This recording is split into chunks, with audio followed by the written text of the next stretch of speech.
Hello and welcome to Scrapbooking Station. In this video, hopefully you've looked at the title photo a little bit and also the thumbnail. Very dimensional cards. And the one thing they have in common is that they all fit into these very flat, normal sized envelopes.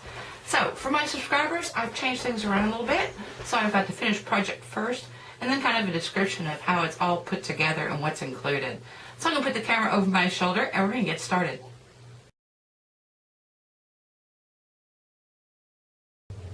So in this project, my subscribers have seen this before. This came from my stacked acetate video.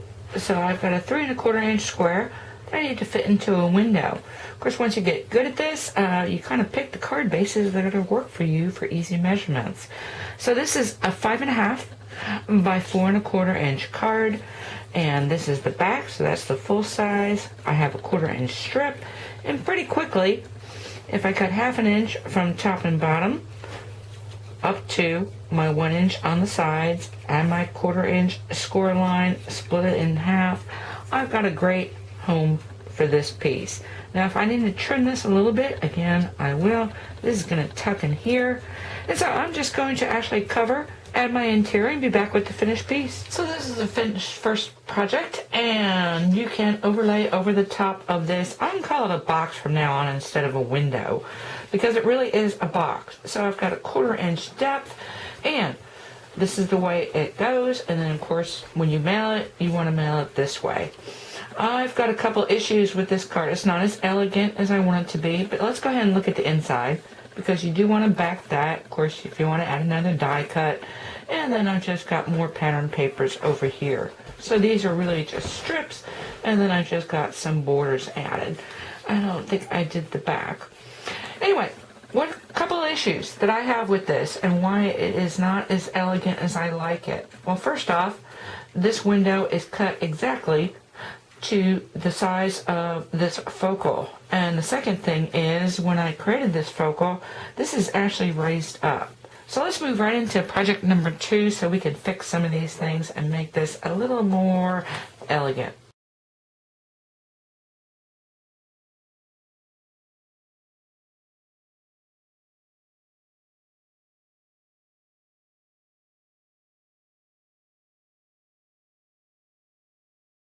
So in this project, we're going to kind of fix some of those things. So the first thing is, well, I've increased the card size. So I've got a 6 1/2 tall by 5 inch finished card.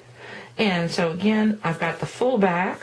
I'm going to keep it at a 1/4 inch depth, and you can adjust that, and we will further on in the video. And then what I've done is I've created this window again. I've already have my focal, and this is just from 'Tis the Season, but again, it's kind of another stacked element. But notice, first thing I'm going to do is give myself thin edges. Now, since it's going to swing left to right, I just have to worry about these sides most off, but again, I'm going to try and center that. And so let's look at this piece. So, pretty much top to bottom, I am spot on again, but I can give myself a little bit allowance in each of these outside score lines. And so I've left myself an 1/8 of an inch, and that's plenty. Don't worry, we're going to slow down on the assembly of this as well, and I'm going to show you that.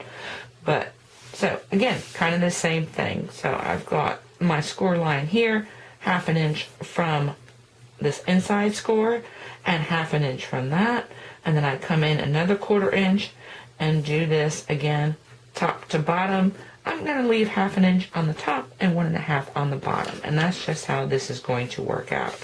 Again, you kind of want to split this. So let's start assembling this piece. And I started out with that photo because I creased all these score lines, and now I want to attach, and I think in order to make this actually perfect is that, notice that this is the outside frame score line and then my depth score line. So I've got 1/4 inches there. I gave myself an 1/8 of an inch on each side. Again, my focal is a little bit thinner, and that's going to make it more elegant. I'm going to attach it to this side, and this is the side that's going to fold under eventually. So when I do that, I want to be inside pretty significantly the score line.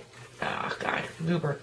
Anyway, I've got my eraser to do that, and I want to bump it up, top and bottom.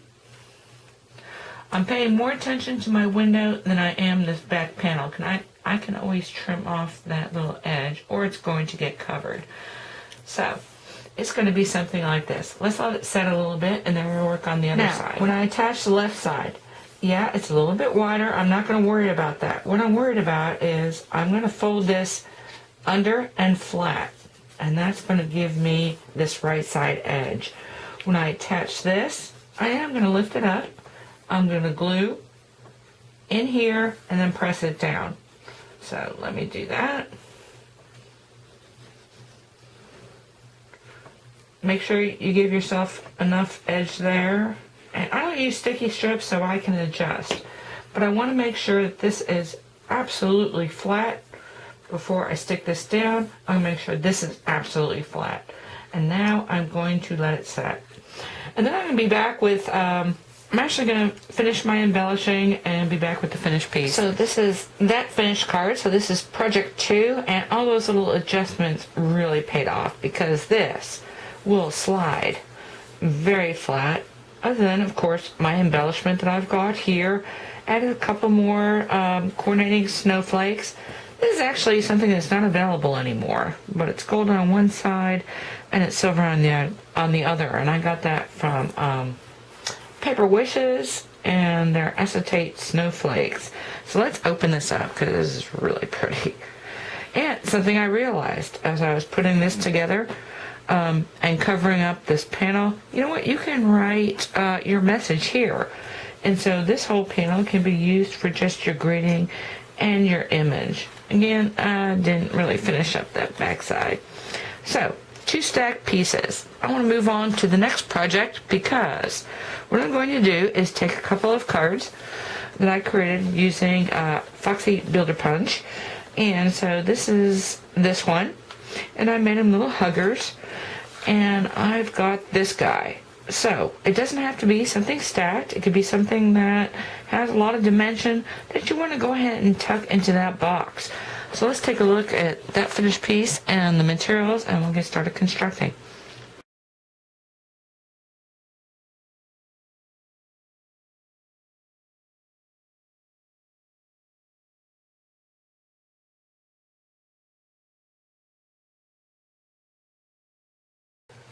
So this is Project 3 Focal, and I want to talk about these guys for a little bit because I've repurposed a couple of the elements or the die cuts or the punch outs. This could be the bottom of his face or some petals. You know what, I used that, split them, made some ears, and if you look behind there, a couple little tails. The other thing, those huggers, actually I put that framelit set away, but it came from Cups and Kettles. So their little arms are just the handle from the butter knife. And that holds these little Sizzix letters that are done with, this is some specialty ripple paper, really pretty. But you want to be really persnickety with that. And so I cut out those letters. Now, the card base, this is 6 by 4.5. So 6 tall by 4.5, same. So I've got the full back. I've got a 1/4 inch depth again going on in this card, and so I've created this on my focal. This is actually computer cardstock that they're sitting on, but the panel is a piece of that pattern paper, and this came from a paper stack from Paper Wishes. So this is one of the older ones, but you gotta love double-sided pattern papers because now I know I've got a good looking interior as well as this outside. So it's a little bit thinner. So instead of giving myself a 1/4 inch, we'll give myself 1/8 of an inch on each side. What I did is go 1/8 of an inch shorter on the left and right sides. Still giving myself a 1/4 inch, but this one when I position, I'm going to do things exactly the same as I did in that last card. Position this way. I've only got a 1/16 of an inch to move off of the score line. And I think that's going to be more than sufficient. So, of course, it's easier to decorate when everything's flat. So I've already got a little salutation here. I've got my little spine decorated. I've got the interior decorated as well. The other thing I'm going to do differently is because I've already got these pretty cherry cobbler panels here that's going to hold up or create my box, I just created a little strip that's going to put those two together. Of course, when I've got my focal in there, that's going to be a little sturdier. So that's going to go like this because I've got plenty of room over here. And the last thing for embellishments, I'm just going to add a couple snowflakes. These came from hot off the press, the snow globe snowflakes. So I've cut out several and stacked them. The other thing I've added are some of these sequins from Stampin' Up. So these white snowflakes.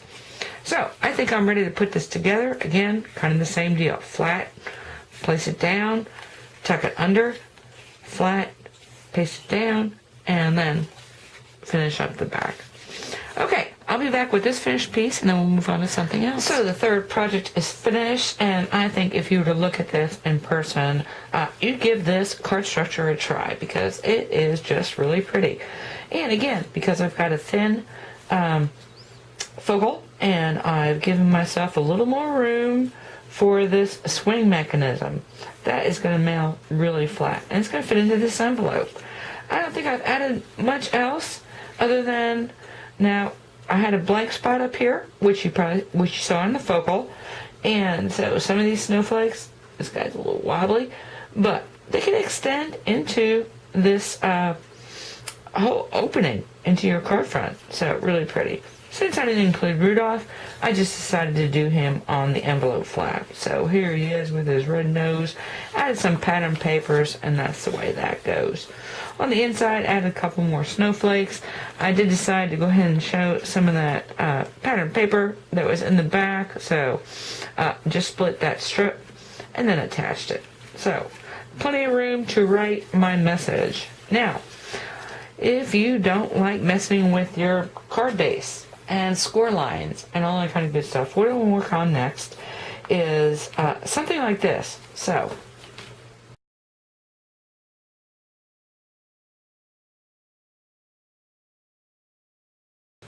this card displays the same, but it's actually put together quite differently. And so the first thing is that I've got a fold over a book fold this way, but my swing mechanism goes from top to bottom. So you can do that. Actually, you can do that in the same structures that we did before. And of course, sometimes you've got a edge here that's a little bit too narrow to be swinging back behind it. Let me go ahead and open this up. So all the same kind of deals going on here, but instead of building that swing into your card base, you're going to create or use a framelit or a cutout. Even if it's a square or rectangle, you can do the same thing. And so that's what we'll work on next. And the only thing swinging it is a strip. So let me set up with those materials and that next finished card, which I'm going to demonstrate how to build, and I'll be back.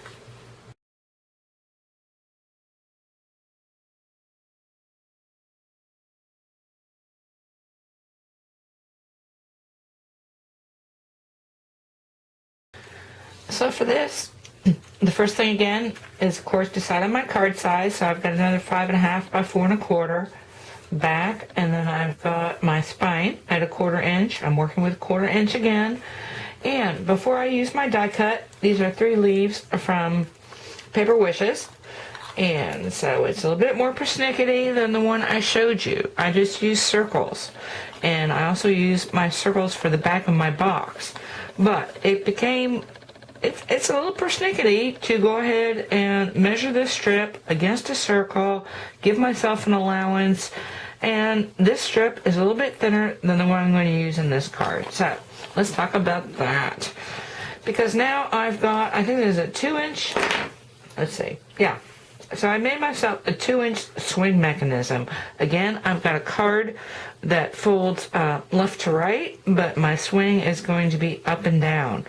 And so the other thing I've done, because I don't want to figure out where this ends and this goes, and the other thing is these die cuts actually do punch out. So the first thing, I went ahead and covered so I can cut this out all at one time. Now I'm just going to create a back of my box that will cover this opening. So when it gets situated back behind here with my swing mechanism, that's the way it's going to go. And so there really wasn't much measuring. What I did is I built this around this, and then I'm going to tuck it here. I've given myself a 16th on each side. I'm going to center it, and that's going to work out fine. Now I've left the edges a little bit long, so when I place it, which we're going to show you in a little bit, I'm going to trim that off when it's all said and done. So let me get this onto my strip, and then we're going to put it onto the card base. So I've already begun to do that, and so now you can see how the panel, actually when it's propped up, is going to hang this way. How pretty is that?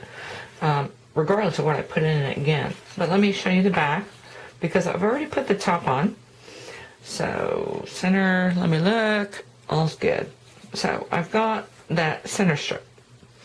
And now I want to put down the other. So again, it's going to actually swing down. So I want to hold this flat before I attach this piece. And I just want to glue, not the depth 1/4 inch, but from the bottom of my card to that score line. And actually I'm going to do that off camera. And I'm going to finish embellishing. I haven't quite decided, and I'll show you what I came up with when we get back.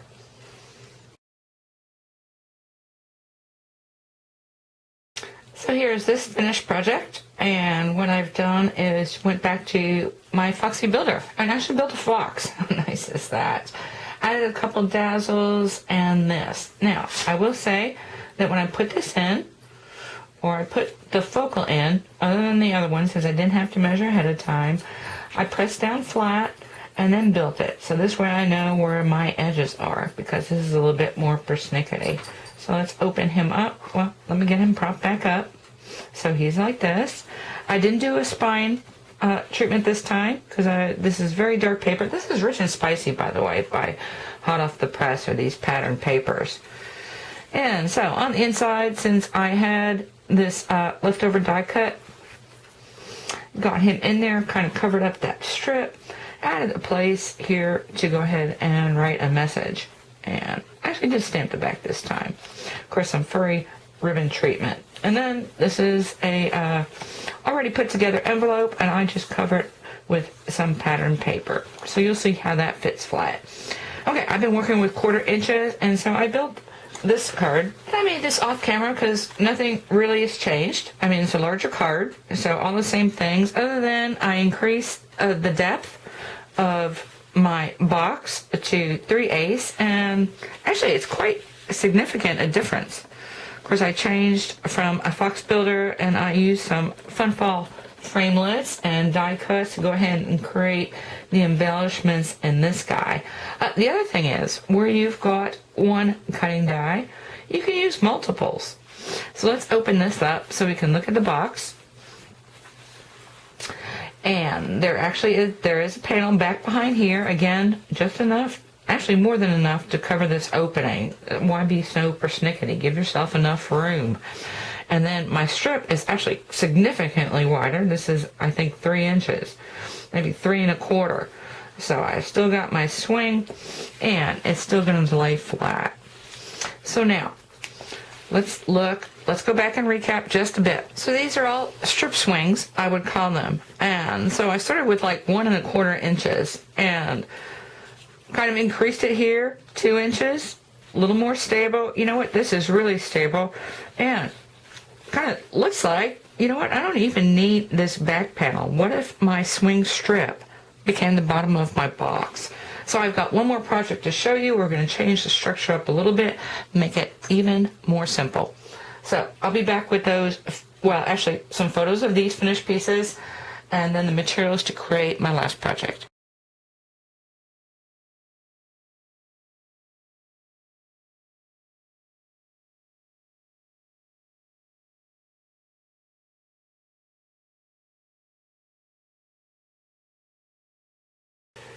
So here's the last card base, and again I picked out lots of framelits, and actually I didn't even show you all. So this is Hello You thinlits from Stampin' Up! Also. So I've got my word here, I've got a tag.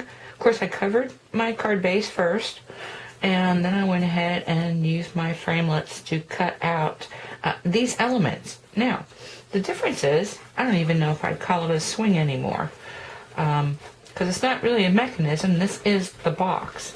And so all I've done is made sure that end to end, I've got sufficient space here, and then also in this direction, sufficient width to cover back behind here. So when it's attached, it's going to be like this. I've already got my focal, so it's going to be thank and then you.